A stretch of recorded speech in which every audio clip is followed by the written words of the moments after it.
Hello दोस्तों, welcome you all to everything at one. आज की इस वीडियो में आप सभी का स्वागत है। आज की वीडियो में हम बात करेंगे बांग्लादेश एयरफोर्स से जुड़ा हुआ एक बहुत ही महत्वपूर्ण टॉपिक के बारे में। तो क्या है ये पूरा मामला, सब कुछ जानेंगे आज की वीडियो में। तो चलिए बिना किसी देर करते हुए शुरू करते हैं आज का वीडियो।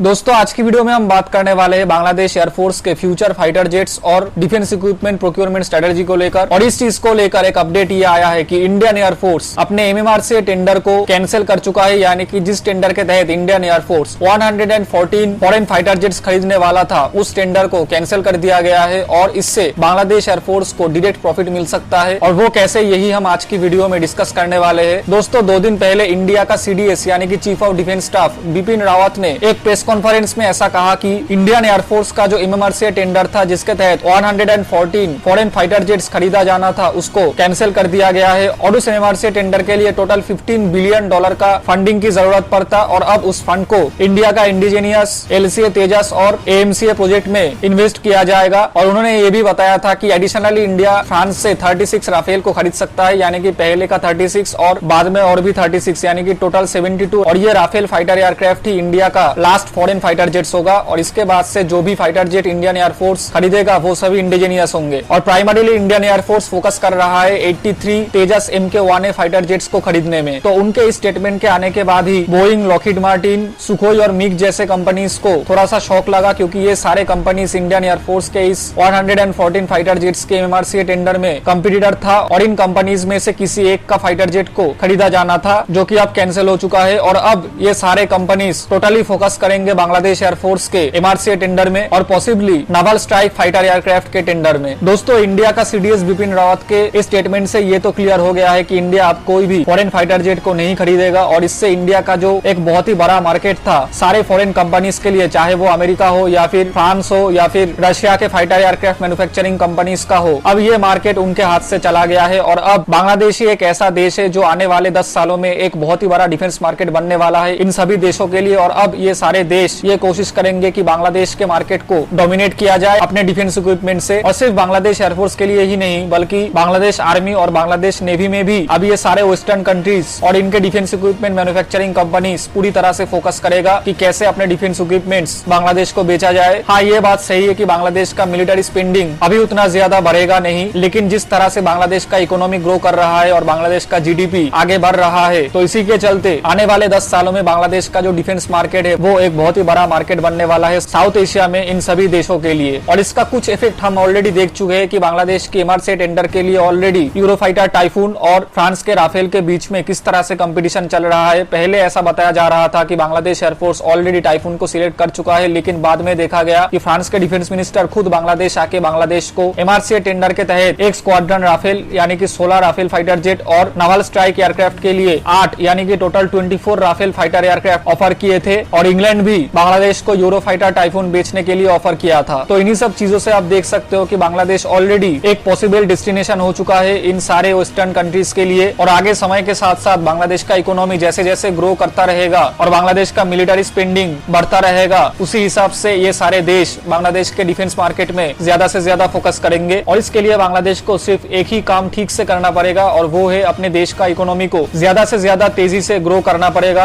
और बाहर के सारे सेक्टर के बड़े बड़े कंपनीज को बांग्लादेश में अपने इंडस्ट्री सेटअप करने के लिए इनवाइट करना पड़ेगा, ताकि वो अपना इंडस्ट्रीज बांग्लादेश में सेटअप करे और बांग्लादेश में नए जॉब्स क्रिएट हो और बांग्लादेश का जीडीपी बढ़ता रहे। तो यही था आज का ये पूरा वीडियो। अगर आपको ये वीडियो अच्छा लगा तो प्लीज इसको लाइक कीजिए, अपने दोस्तों के साथ ज्यादा से ज्यादा शेयर कीजिए और हमारे चैनल को सब्सक्राइब कीजिए। और इस पूरे मामले में आपका क्या कहना है वो नीचे कमेंट बॉक्स में कमेंट करके बताइए। और ये वीडियो आपको कैसा लगा वो भी नीचे कमेंट बॉक्स में कमेंट करके बताइए, क्योंकि आपका फीडबैक हमारे लिए बहुत ही ज्यादा महत्वपूर्ण है। तो इस वीडियो के लिए इतना ही, मिलेंगे अगले वीडियो में, तब तक के लिए धन्यवाद।